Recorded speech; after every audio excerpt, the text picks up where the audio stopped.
ስንት ዓመት አብራችሁ ኖራችሁ? ብዙ ዓመታትን በፍቅር ብሎም በትዳር መኖርን ትፈልጋላችሁ?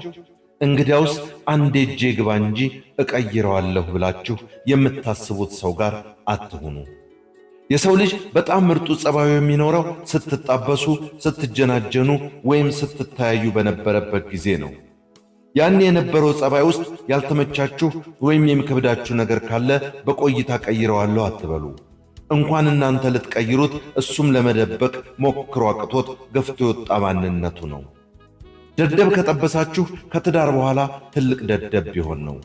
ሞልፋጣ ከጠበሳችሁ ከትዳር በኋላ ጨምላቃ ብትሆን ነው። መሐይምና እውቀት ጠል ከጠበሳችሁ ወደፊት ድልብ መሐይም መሆን አያጠያይቅም። አስተናጋጅ የሚያመናጭቅ ዱርዬ ከጠበሽ ስታገቢው ፍላጎቱን ሁሉ የሚያስፈጽመው በዱላ ነው።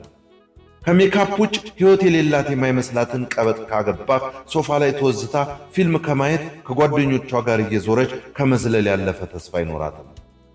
በአጋራችሁ ቤተሰቦች ጉዳይ አፋችሁን አታላቁ።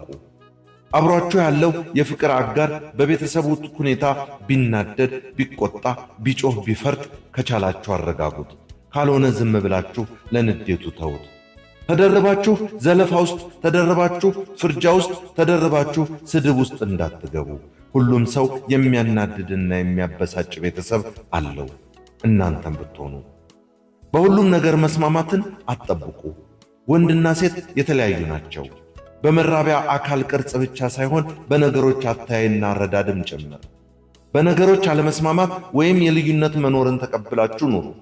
እንኳን እናንተ ይሄ ሁሉ መረጃ እንደ ወንዝ በሚፈስበት ዘመን የተፈጠራችሁት አዳምና ሔዋን እንኳን በዛፍ ፍሬ ምንነት አለመግባባት ውስጥ የገቡት በተፈጠሩ 13ኛው ደቂቃ ላይ ነው። ከፈለጋችሁ 14ኛም በሉት። የሁላችንም ሰዓት አብሮ አልተሞላም። መግባት እንዳለ ሁሉ አለመግባባትም አለ። ሁሌም ካጋራችሁ ጎን ቁሙ። መቼም በምንም አለመግባባት ምንም ቢፈጠርና ማንም ቢሆን ሦስተኛ ሰው ወገናችሁ አጋራችሁ እንዳትወቅሱ። ሁሌም በአደባባይ ለአጋራችሁ ደግፉ።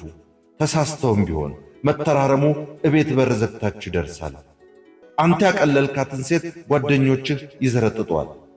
አንቺ የናቅሽውን ወንድ ጓደኞችሽ ያበሻቅጡታል። ዛሬ ያሏችሁ ነገር ቢቀየር ያዙ ይልቀቁኝ አትበሉ። የሰው ልጅ አስተያየት ነው የሚሰጠው። የተናገረው ሁሉ እውነት የሚሆነው ለፈጣሪ ብቻ ነው። አለመግባባትን ይዛችሁ ወደ እንቅልፍ አትሂዱ። ያልተፈታ ችግር በመቆየት ይብሳል እንጂ አይበርድም። አብሮ መሆን ማለት ሕይወትን መጋራት እንጂ ያንዳችን ሕይወት መግዛት አይደለም። አጋርሽ ከጓደኞቹ ጋር ኳስ ማየት ይፈልጋል፣ ይሄድ። አጋርህ ከመስሪያ ቤት ባልደረቦቿ ጋር እራት ማምሸት ትፈልጋለች፣ ታምሽ። በረባው ባረባው መጨቃጨቅና መቆጣጠር መሞከር ክፍተት ይፈጥር ይሆን እንጂ ታማኝነትን አያመጣም። እርስ በርስ ተጫዋቱ። በአካል ዕድሜ የገፋ ቢመጣም በልባችሁ ሁሌም ወጣቱ ነው። ምስጢረኞቹ ነው እንጂ ምስጢር አይኖራችሁ። አብራችሁ መሆን አብዙ። እጅ ለእጅ ተያይዛችሁ ወክ አድርጉ። እየተቆለማመጣችሁ ተጠራሩ። አብራችሁ ሳቁ። ሲጀመር አካባቢ ትዳር፣ ሥራና ልፋት፣ ድካምና ንዴት ሊበዛው ይችላል። እየቆየ ጠነክራችኋል። ይቅር ስትባባሉ እርግፍ አድርጋችሁ ተውት።